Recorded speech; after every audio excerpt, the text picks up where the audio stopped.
away. I believe in you. You can do it. You can be free. Welcome to Watch Mojo, and today we're counting down our picks for the top 10 facts about 90s movies that will ruin your childhood. Limited breathing.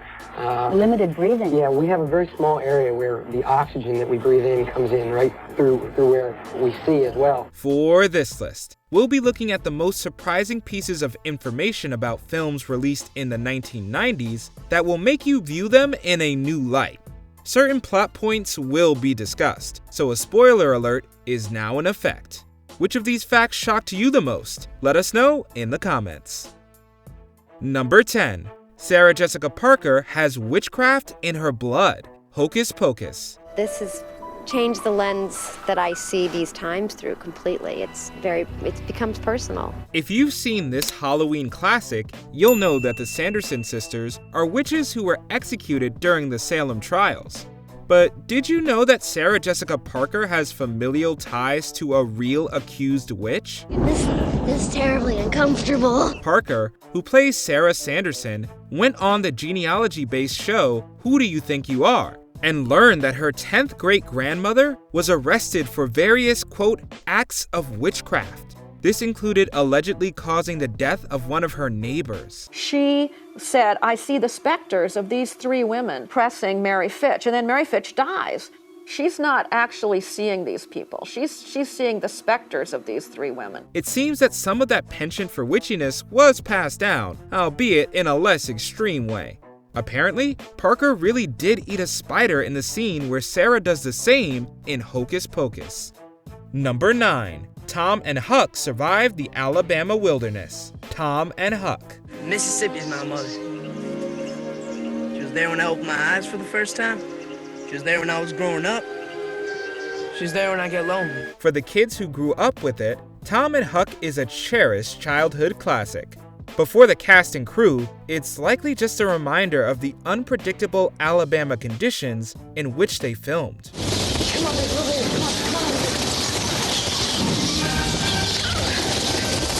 Rumor has it that the team dealt with everything from invasive bugs to mulch that caused health problems. This was in addition to the state's already stuffy heat and frequent thunderstorms. Luckily, the movie came together beautifully nonetheless, with the temperamental environment only helping to add a sense of realism to the adventure story. There she was again, that mighty Mississippi, wide, endless, powerful as always. Number 8. The Turtles' claustrophobic costumes. Teenage Mutant Ninja Turtles. The feeling of being in those costumes has to be such a mental strain. I think I'd get pretty cranky if I were in one of those all day. At the time they were made, the suits for Teenage Mutant Ninja Turtles were a marvel, created in part by beloved Muppeteer Jim Henson. Unfortunately for the actors, that advanced tech was tightly crammed into those turtle suits, causing the costumes to weigh 48 pounds. Hours on set were grueling, with Josh Price explaining that he and the other actors often got claustrophobic. Seeing and breathing wasn't a given, and Price said it felt like his, quote, blood was boiling. How do I still seem light on my feet when the whole costume is soaked up 30 pounds of my sweat? Things were no easier for the Creature Shop creatives animating the costumes, with airplane radio waves occasionally causing the suit parts to behave wildly. It's a wonder the movie made it to theaters, but we're definitely glad it did.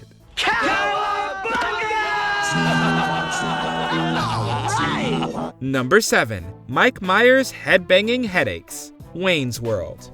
The Bohemian Rhapsody scene in Wayne's World is often cited as fans' favorite moment of the movie. I see a little silhouette of a man. Scaramouche, will you do the fandango? Thunderbolts and lightning, very, very frightening. But the iconic segment was reportedly derided by its stars during the shoot.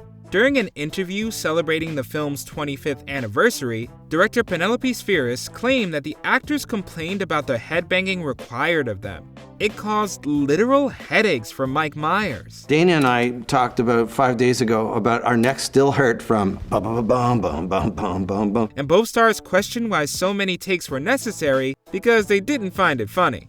the movie's final cut caused further tension between Spheris and Myers, with the feud eventually leading to a different director being chosen to handle the sequel. You really pissed me off tonight. Garth, you've never been mad at anything in your life. Number 6. Roald Dahl's grimmer ending, The Witches. How long do mice live, Grandma? I hope we have time to take on those American witches. At the end of The Witches, Luke, who was turned into a mouse by a coven of child-hating witches, is turned human again by Miss Irvine. It's a happy, fairy tale ending, befitting of the movie's overall tone. Unfortunately, it was one that author Roald Dahl reportedly didn't agree with.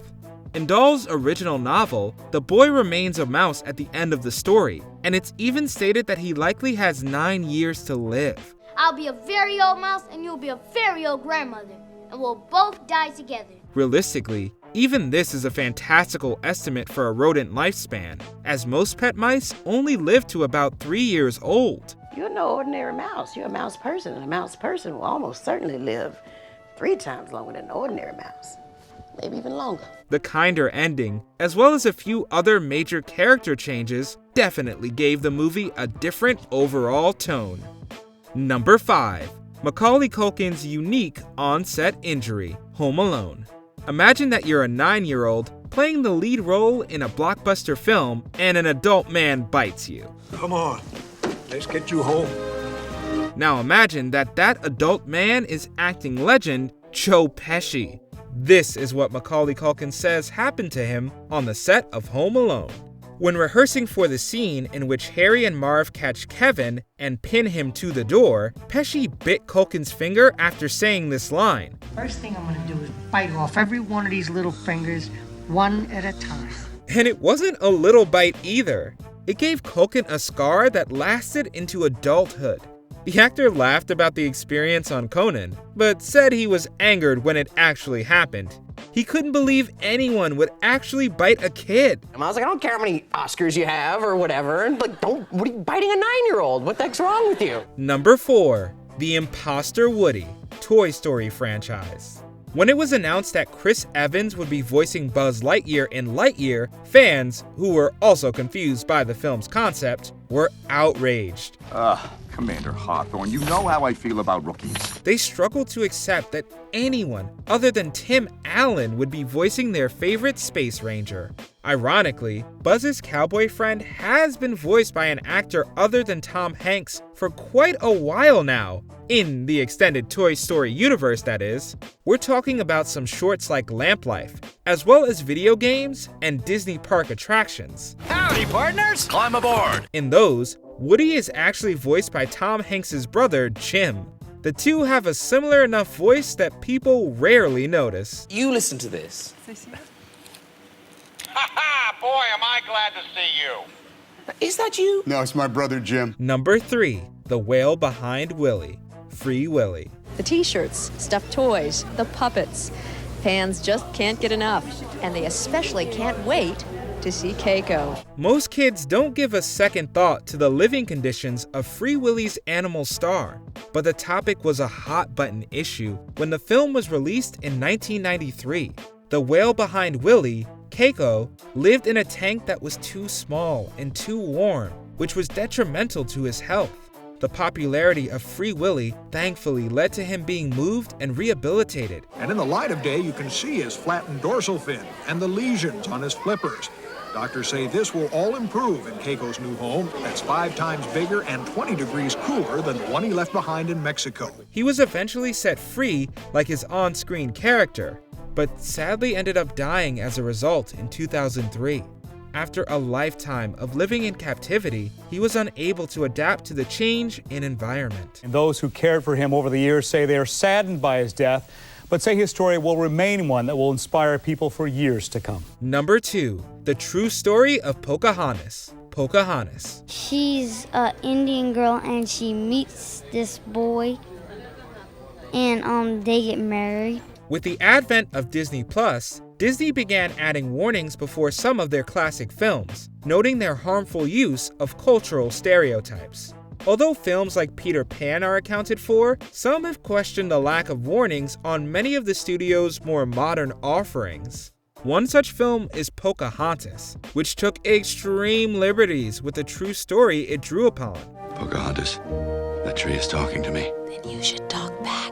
In real life, the woman nicknamed Pocahontas was a preteen, not a young adult, when colonizers invaded her homeland. She also likely never had a romance with John Smith, and it's been theorized that the marriage she did have to John Rolfe was forced upon her. Disney reportedly declined a meeting with the Powhatan Lenape Nation during production, which makes the inaccuracies feel extra unsettling. We'll build roads and decent houses and... Our houses are fine. You think that, only because you don't know any better. Before we continue, be sure to subscribe to our channel and ring the bell to get notified about our latest videos. You have the option to be notified for occasional videos or all of them. If you're on your phone, make sure you go into your settings and switch on notifications. Number 1. The tragic death of Judith Barcy, The Land Before Time. Hello. I said hello. The success of The Land Before Time resulted in 13 straight-to-video sequels, beginning with The Great Valley Adventure. It would also spawn a popular TV show and a series of video games. But the movie's legacy is marked by something much sadder. The young Judith Barcy, who played Ducky, was tragically killed by her own father in July 1988, before The Land Before Time was released. She and her mother, who was murdered on the same night, were buried next to each other. Both gravestones are engraved with Barcy's catchphrase from the much-beloved film. Yep, yep, yep. Did you enjoy this video? Check out these other clips from WatchMojo, and be sure to subscribe and ring the bell to be notified about our latest videos.